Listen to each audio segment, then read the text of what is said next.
Well, if we've not had a chance to meet yet, my name is Drew Oakley. I'm the lead pastor here, and after Reggie and Danielle, I really didn't even feel like coming up here anymore, to be honest. I thought I might just let them talk some more, but I did study and I did prepare some things, so I guess I'll try. Reggie, if I can just say, he won't let me put him on stage more. I can get like once a quarter out of him. So y'all just pray that he'll listen to me and come up here more often because we need him. Yeah, go ahead, please. Yeah. Reggie, when we hired him to our staff, he's our ministry services director here, which means he handles all the things that I just desperately don't want to do. If you can imagine what an executive pastor is that bigger churches have, he does that here, but on steroids. All the things from budget to building to trustees to all the stuff. And he looked at me when I hired him. He was like, look, I'll do anything you ask me to do as long as you don't put me on stage. And then he does stuff like that, right?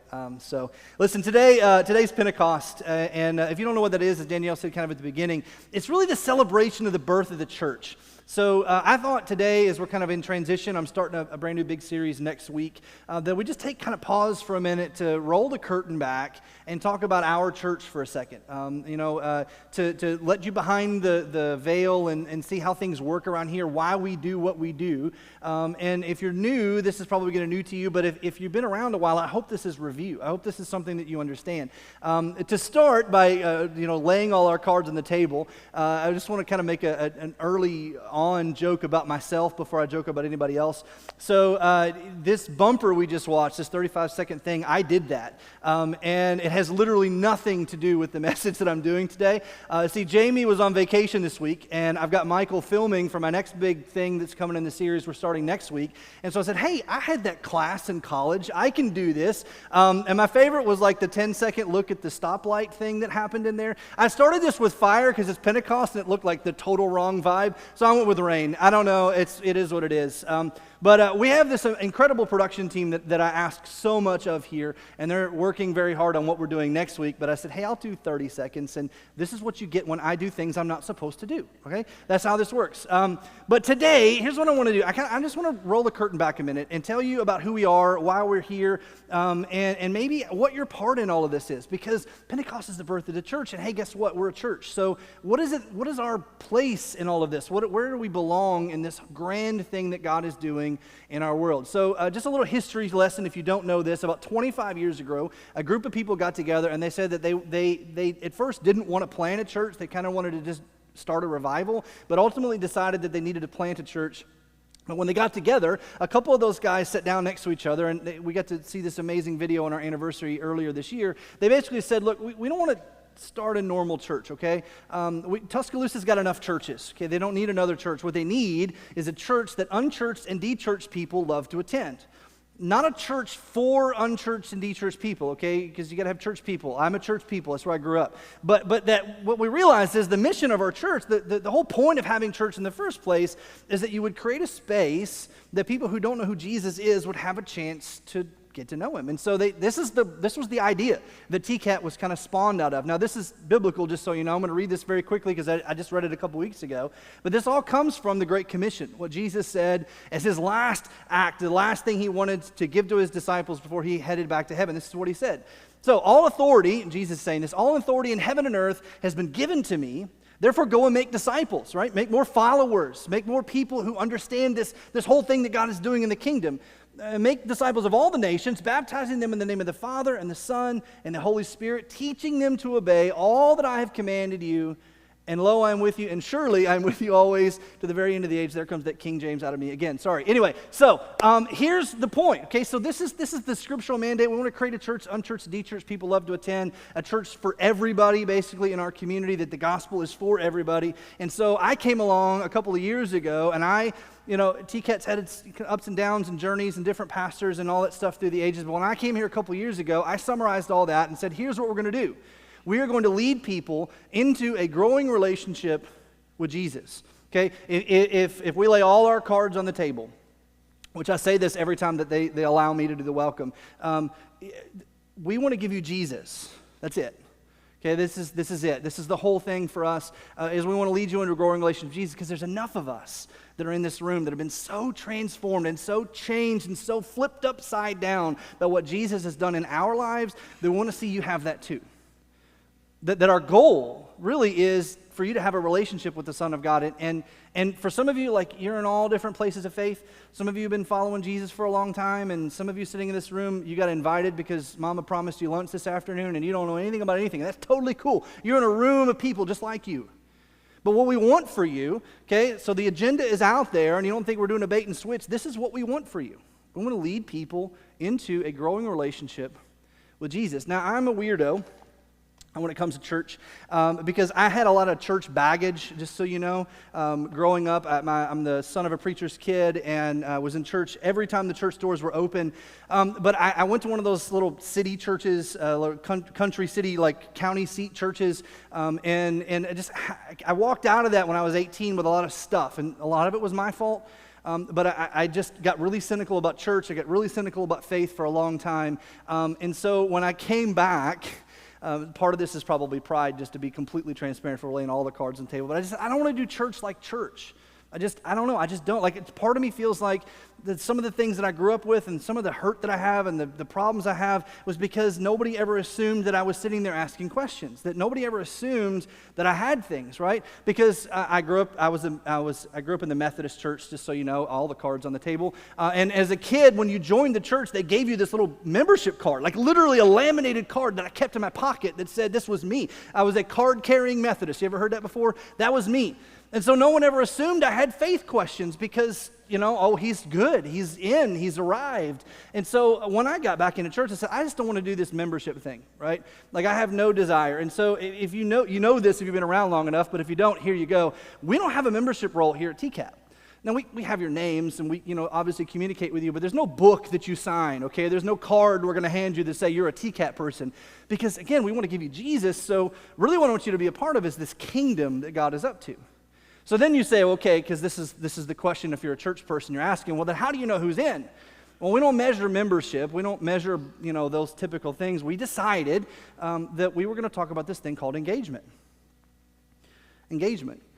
So, because we feel like Jesus brings life change, right? If you've had any experience with Jesus at all, I got to assume that something in you is different than it was before you were exposed to him, and so we want to measure that. Right? I don't want to measure people who think TCAT's a cool place to be, though I'm so glad you're here. Like they said, you could be anywhere, right? But you're here, and I'm grateful for that. But ultimately, what I really want is to measure how Jesus is at work in your life. And that's a harder thing to do, right? There's not exactly a way that you can fully measure that. But what we decided was there's really kind of four things that if people are doing these things, then God's up to something in their life. And so I want to read you these four things really quickly. Here's what they are. Number one, serve on a team, right? We consider this to be, engagement in our church. Just real quick, if you are in this room and you serve on any team in our church, would you just raise your hand real quick? Yeah, look at that. That's awesome. That's awesome. Now, here's the thing. Yeah, go ahead. You can please apply for them. Here's the thing that's so cool. If you asked any of them, okay, I'm going to guess. If you asked any of them, they're going to say, yeah, I serve on guest services, or I serve in kids, or I serve as a small group leader for adults, or whatever. And they would say, but I get more out of it than I give. I get more out of it than I give. That's a common thing for when you realize what God is up to in your life and he leads you into doing this. Now, service is one of those things that's it's so easy to get started. And sometimes you get started and you're just kind of doing it because it's an obligation, but sooner or later you realize God is up to something bigger than you. And gosh, spoiler alert, I'm sorry for some of you that are going to hear this for the first time, but you're not the center of the universe. You are not the only human being on earth. I know you thought so. I'm sorry. I used to be there too. But you're not. And when you realize God is up to something so much bigger and you get to be a part of it, that's what really serving on a team does. Now, the second thing is connected a group. This is my passion. Small groups are my jam. I don't know what I would do without my small group. I seriously don't know what I would do without those people in my life. And I just get to go and not be the pastor. I get to take that hat off and just be a Christian human being who has my own stuff to have to deal with. But the reason we wanted to connect in a small group is because everybody needs somebody. Andy Stanley said a few years ago, nobody should have nobody. And I like that. Like, I don't know whether that jives with you the way that it does with me, but nobody should have nobody. And in this world, like, I don't know, I have 1,700 people who are friends with me on Facebook. You know how many people I get to talk to, though? It's pretty much my small group. And I don't know, if your only social interaction is through social media, you're missing out, okay? Everybody needs community, so we want you to connect into groups. God does something when you connect in a group. And so we measure how many people are in a group and how many people are getting connected in these relationships that are helping them grow. And the next thing is giving a percentage. This is a big one. Like Reggie said a minute ago, when you choose to give, God has already done something in you, or he's challenging you, because generosity does not come as a default in anyone. Do you understand? This is not something people just do for the heck of it. You know, when you pull a calculator out and you're like, God, I don't know about all this, and I don't know how this is all going to work out, but you said to do this, and I trust you, and I'm going to do the math, and I'm going to write the check, and it's going to hurt as they pull it out of my hand and put it in the thing, but I'm going to do it because I trust you. And then God goes to work in you. Oh, my goodness. Like, that's a big deal. There's some life change that happens when you're willing to do that. And look, we say this every Sunday. If you're new, there is literally no obligation for you to give yet. There's not an obligation, okay? God just says, hey, I can be at work in you, and we want that opportunity for everyone. And as I said, like, if our goal is just to keep the lights on, right, there's enough generous people sitting in this room we could do that. But the truth is, if we really want to accomplish what God has for us to accomplish, then more of us are going to have to live into this idea that we get out and we go, God, I trust you. And so we measure that. How many people trust God in this direction in their life, even though it's hard and it's scary? Now, the fourth one is the one I really want to camp on for the rest of our time together today, and it's this. It's invite a friend. This is the fourth thing. When you invite someone, you look at this place completely differently than you did before. I know this. Just several weeks ago, I invited some friends that came, and I knew they were coming, and because they texted me ahead of time. And so I'm talking to Jamie. Did you get that one song that I really like? And who's on guest services? Who's going to open the door today? And you just look at this place completely differently because this is someone you care about, right? And let's be honest, when you invite someone you really care about, you want them to have the best, you want them to have the experience you've been having, right? And you invite them because you want something for them, not from them. But you do that, I got to guess, you do that thing where you take them out after and you're just like smiling and giddy, like, did you love it? Did you love it? And if they look and go, it's okay, you're like devastated, right? Everybody needs to experience that, this idea of inviting someone to come and be a part of this, not because, like, I'm going to lay out why in just a minute, but not because we want something from them, but because we want to lead them into this relationship with Jesus. And the more people that are doing this, the more they understand the big picture of what God's up to. Now, as a sidebar, in the middle of all of this, we think all of those things are really doing three things in your life. And I just lay these out for a second. We think it's growing three big relationships that are super important to you. And if you walk out these doors today and you never show up at this church again, what God really wants for you, okay, wherever you go, is to grow in these things, we think, okay? So intimacy in your relation with Him, that there's a depth of understanding that He is your heavenly Father, that you have community with insiders, people who are already here. You're surrounded with people who want to help you make God's best choices for your life, okay? But then influence with outsiders, people who are outside the faith, that you have an opportunity to connect with people who don't know Jesus yet and then to share your faith with them. And we think that the best of the four that accomplishes these things is inviting a friend. Inviting a friend. Now, here's the thing. Let me just start here for just a second. Some of you got invited to be here today. And you're looking at the person who invited you like, is this why you invited me? And there's some weirdness to that, okay? I get that. Let me just say, sometimes Christians do weird things. We do, okay? Let's just own that weirdness together. But they didn't invite you today because they want something from you or because they even knew I was talking about this, because nobody knew. They invited you because they've experienced something in their relationship with God and they want the same thing for you. There's no gold stars we hand out for whoever invites the most. In fact, there's no real way for me to know who invited somebody except for, this is a beautiful thing so you know, every once in a while, we don't get a ton of complaints around here. We really don't. That's not an invitation. We don't get a ton of complaints, but when we do, it's usually someone saying something like, listen, I invited a friend a few weeks ago, and they came in with their kids, and the check-in line was just crazy long. There's so many kids over there. Is there something we can do? And we get together, and we talk for an hour as a staff about how to fix that. Those things, we take them very seriously. And so, we know you want the best for the people you're bringing in the room, and so the way we track whether that's happening or not is really through that system. So, if you come in and say, we really hate the preacher, could you hire someone else? Like, I'm going to be sad. But we will talk about it, okay? And so the reality is that this inviting a friend, do we track that by figuring out what is it that is going well, right? How is the experience for someone you're inviting coming? And you share that back with us. That's really it. Okay? There's no gold stars, there's no roster, there's nothing weird, there's no hidden agenda or special t-shirt that you get for inviting. And so if you're sitting next to someone elbowing them saying, why did you bring me here? That's all that's going on, okay? Now, let me tell you a few things, just for those of you that are kind of on the fence and nervous about this. A few reasons why we don't do this, okay? We don't invite because we want our church to be bigger. I'm being honest. I don't think there's a single person on this staff who really cares how big this place gets, or that we think it needs to be huge. Like, if that happens, then it's God's grace. If it doesn't, then it doesn't. That's really not the point. And I don't think that any of us are encouraging you as a staff to invite because we want the place to be bigger. Furthermore, we don't invite because we think we're supposed to. Right? I don't know about you. I have a little bit of rebelliousness in me anyway. And so if you tell me I have to do something, I'm automatically going to be opposed to it. Like, that's going to be my default sometimes. And so, we don't invite because we're supposed to.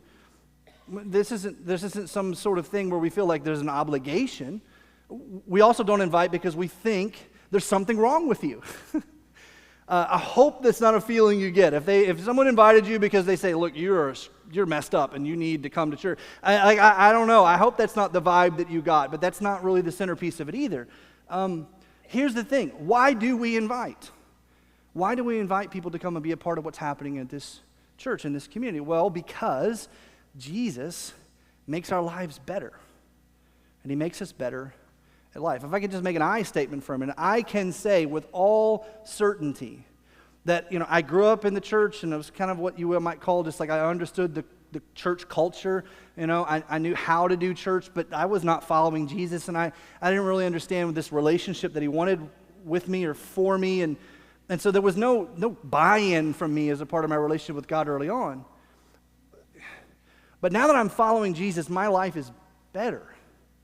And by following Jesus, it's amazing. Here's a spoiler, shocker, that the creator of the universe actually knows the best way for you to live your life. And when you live into his best for you, it makes your life better, right? How incredible is that? And then finally, to put all this together, why do we invite? Well, because Jesus is better experienced than explained. Right? I mean, we can talk about this all day long. I can point you to the relevant scriptures. I mean, I love that. That's my jam. But ultimately, the best way to experience Jesus, the best way to be around Jesus is experience him. Just to get in there and being a part of this community. There's a story that I want to share with you from Scripture where this whole thing plays out in a really special and spectacular way. And Jesus, there were tons of people that he invited to follow him and tons of invitations that he issued, but there was one particular story where Jesus issued an invitation that led to an invitation that led to an invitation, and it just created this, what you might call this like flywheel of invitations where they just kept going. It was self-sustaining. It was a beautiful, amazing moment that happened. And so I want to share this with you just so you understand where this is coming from. Now, for context's sake, what I'm going to share with you today comes from the Gospel of John. John is the fourth Gospel. If you're not a Bible person, you never read them before. So Matthew, Mark, Luke, John, fourth book of the New Testament. John was a follower of Jesus, and so he was an eyewitness of all of these things that are happening. And he had this amazing opportunity to kind of write his Gospel looking back on his life. It was later in his life as he wrote these things down. And so this story that he tells us that we're going to read today is actually a part of Jesus' ministry when he's decided to go to Jerusalem. We know that he's heading in that direction to give his life on the cross. He knows that's what he's doing. And he's created this kind of odd path to travel through Samaria. And Samaria was a country and a region that did not get along with Jews and Jesus' people. The culture of the place he grew up, they just did not get along. The closest, I try to find like a common vernacular to make you understand this. The closest thing I can come up with, and this isn't even that close, is like Alabama fans versus Auburn fans. I don't know, like I've seen some stuff between y'all since I got down here. But like it's just like they just don't get along. There's this tension and uncomfortability, and I don't like your coach, and you're not invited to my birthday party, stuff like that, okay? And so that's kind of this tension, and Jesus deliberately decides to walk into this region of the country where he knows he's not going to be accepted and welcome. And John gives us this detail that he's tired from the journey, and he sends his disciples into town to go get food. And then he has this encounter at this place called Jacob's Well. And I want to pick up the story right there. So he's sitting at the well, reclining. He's tired, he's sweaty, he's exhausted. And his disciples have gone into town, and it says this: Then a Samaritan woman came to draw water. And it's about noon in the day when this happened. It's very hot. It's a very odd time for this to happen. So Jesus says to her, hey, will you give me a drink?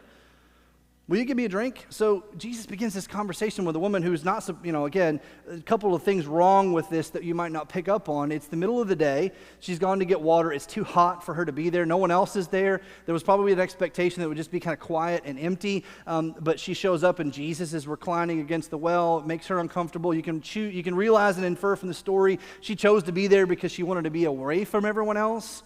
And all of a sudden, she has this encounter. And not only that, Jesus actually speaks up, looks at her in the eyes, and asks her for something. Hey, will you give me a drink? Now, her reaction is priceless. So the Samaritan woman says this. You're good. Go back. There we go. You are a Jew, and I'm a Samaritan woman. How could you ask me for a drink? Like, how could you do this? Doesn't make sense. And then John gives us a little bit of background. The Jews did not associate with the Samaritans. And so Jesus actually, he prepares to twist the knife a little bit in a weird way. The first time I read this story, I feel like Jesus is being mean. But he looks at her and he's like, hey, listen, if you'd have known who's asking you for a drink, like Jesus doesn't ever bid on his reputation. It's a very odd thing. He says, if you'd have known who's asking you for a drink, you'd have asked me for one, and I would give you I would give you water, living water that would quench the thirst, and you'd never be thirsty again. Now, what Jesus is implying is not just like I get a bucket of water sitting over here, because at first the woman goes, well, where's your bucket? You don't have anything to draw water. You're asking me. He goes, no. There's something else going on. See, I know that there's something inside of you that has been thirsting for something more than what you have, and I want to help you quench that thirst. And in fact, if you asked me, I'd do that for you, and you would never feel that thirst again. And I love that invitation because Jesus is very simply saying, there's something missing in you, and I have the missing piece to fill that for you. All you got to do is ask. So then the woman says, okay, well, give me this water. Right? Because wouldn't you? You're sitting there and Jesus, makes this offer. You've never met this man before, but there's just something about him. There's something about him. And you hear him speaking. You're like, okay, I'm in. And she says, give me this water. And then Jesus does, again, just the meanest, craziest thing when you read it the first time. You read this, and I remember reading it as a kid going, even I know better than to say something like that. He looks at her and he goes, okay, hey, go call your husband and then come back. All right? Go get him and come back, and then I'll give you the water. So then the woman replies, well, I have no husband. I have no husband. And then Jesus says this, you're right. You're right. You don't have a husband. You're right when you say you don't have a husband. The fact is you've had 5 husbands, and the man you now have is not your husband. What you have just said is quite right. And you're like, oh my gosh, how could you say this? This is so awkward. Jesus, you used your perception to just like look into her life and understand her, and this is what you say? Oh my gosh. And that was my first reaction too, but the more you think about it, there's something deeper and more special going on. Jesus is looking into her life, peering into her soul, and he's like, look, I know everything about you already. And I'm still offering you this living water. Like, I want you to know up front, like, I already know you're broken. I already know you've got a mess in your life. I already know you've been rejected by everyone that's been around you. You've been rejected by all these husbands, and you decided not to get married this time because you don't want to be rejected again, and you're showing up here at the well this morning because you didn't want people to just like scoff at you or look at you. I get all of that. I just want you to know I already knew all of that. But I'm giving you the offer anyway. And oh my gosh, like this is the invitation, right? That Jesus issues to all of us. Like, I already know your stuff. Jesus is like, I already know your stuff. I know the things you've done. I know the brokenness that's in your life. I know the times you've been rejected. I know the times you've rejected me. I know the stuff you've done wrong. I know the stuff that you're thinking about doing. I know the stuff that tempts you. I know the stuff that's broken you. I know the things that have hurt you. And hey, listen, just so you know, I already know that. And this offer of grace and mercy and hope and awesomeness it's still on the table. It's yours if you want it. Now, the story tells us that this woman like goes bonkers about this, and she runs down into town, and I'll fast forward to that in just a second, but she begins telling everybody about this. Everybody. Now, from this story, we get the idea that this invitation can change everything for someone. I know it did for me.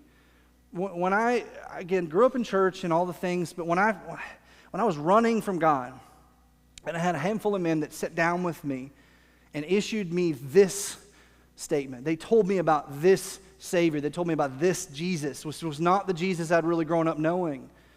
And they said, look, God already knows your mess, and He loves you anyway. Then I was like, give me all of that.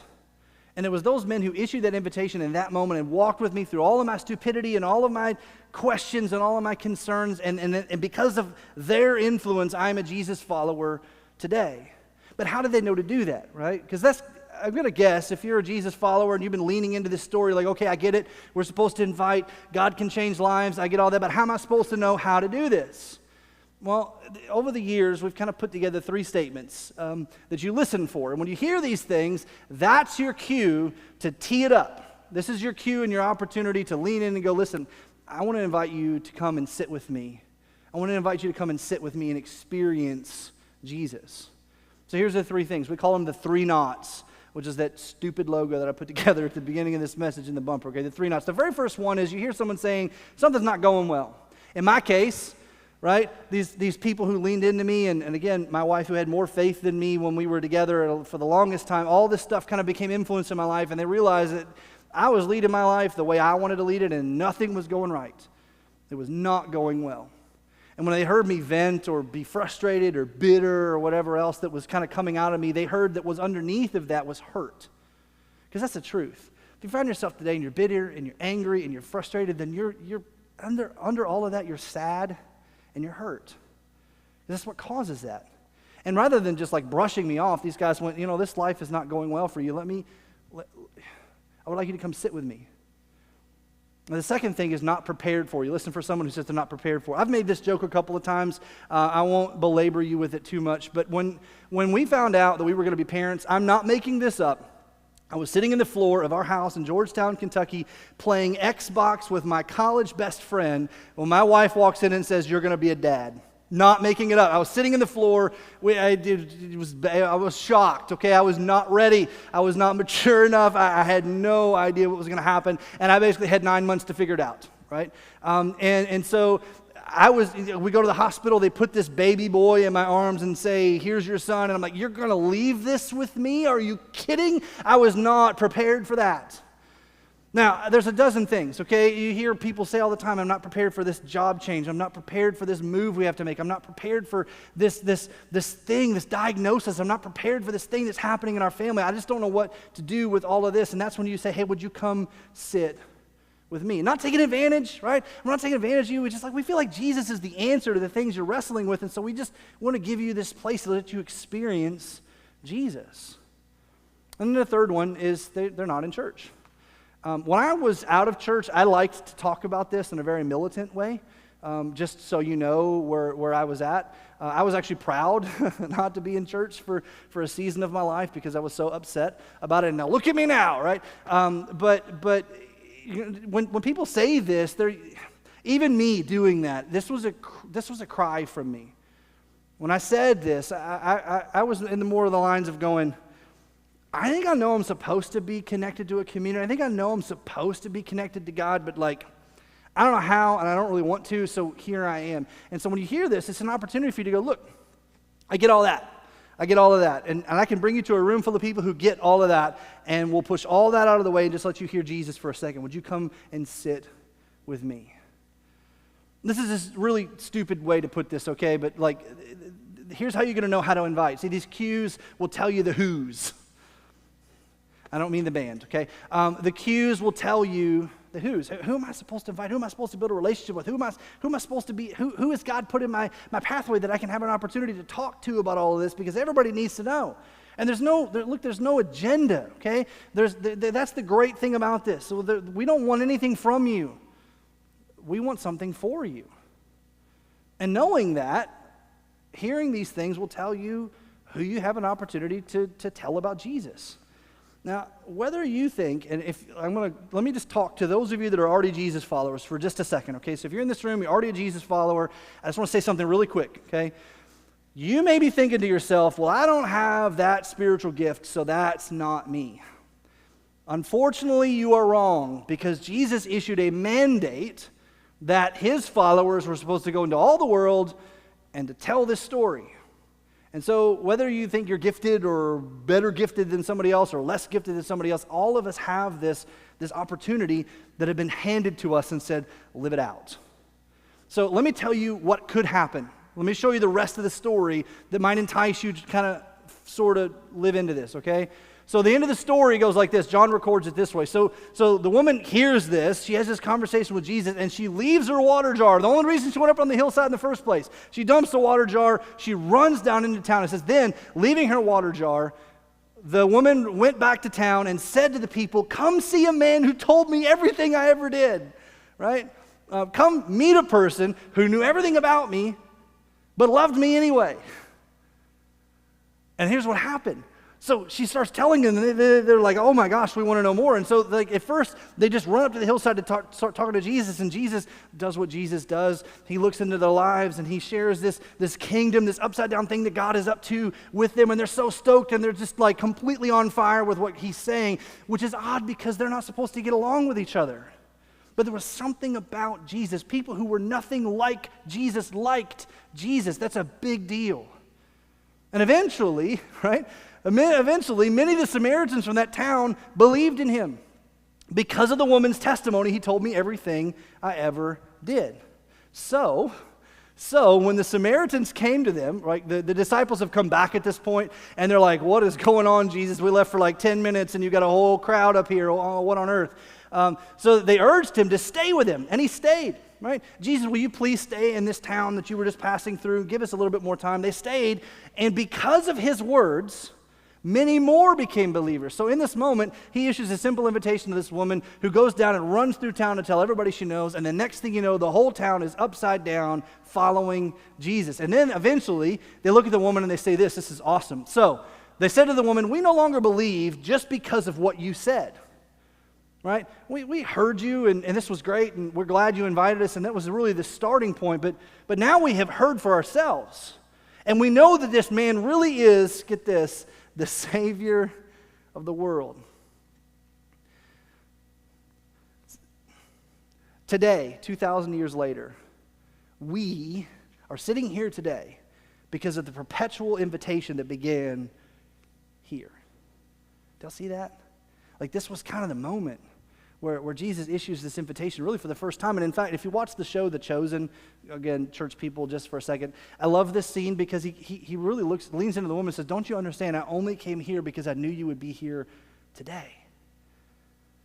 And this invitation that was issued that day, like thousands of years later, here we are, right? And we are the benefactors of this simple conversation that happened so many years ago. There are people in this room that are Jesus followers today that wouldn't have been if this hadn't happened. Do you understand that that's how this works? And so what is the motivation for this? Well, one day, you could be sitting in this very room, and a baptism video pops up, and someone's telling their story about how, look, I was so cynical about church and cynical about Jesus, but then I got invited this place by, and they just mention your name. And the next thing you know, they're a Jesus follower inviting someone else. That's really how it's worked for thousands and thousands of years. And if you look behind the curtain of how TCAT works, that's it. Okay? There's nothing flashy. We are who we are. Right? The people you see on stage, this is who we are when we walk off the stage. There's nothing programmed. There's no it's just Jesus. Jesus is changing lives. And you get a chance to be a part of that. And my goal, here's the thing. Why would I even talk about this today? Two reasons. One, it's Pentecost, and I felt like it was really important to kind of dig in and talk about why we are who we are. But second, and more importantly, all the cards on the table, completely authentic, here we are. There's this thing that happens in church life every single year at every single church, wherever those churches are, okay, countrywide, worldwide, where they call it the summer slump, right? Where school's out and everybody goes everywhere all the time, okay? We have been like giving in to that for years and years and years and years, that we just assume like I'm gonna preach one-off messages for a couple of months and all that stuff because everybody's gonna be gone. I've just decided this year I don't want to do that. And now look, I'm going to take vacations and you're going to take vacations and that's all cool, but like we just don't want to give up on what God has been doing all spring long. Like everything we've experienced and all this growth and all this stuff, all this life change that's happened, I don't want to put that on pause.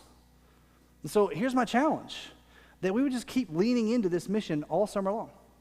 We keep leaning into this message of making more followers of Jesus all summer long. And that starts, again, for me, next week, because I'm starting a brand new series. It's a 4-week series. It's one of the longest series I've ever preached during the summer.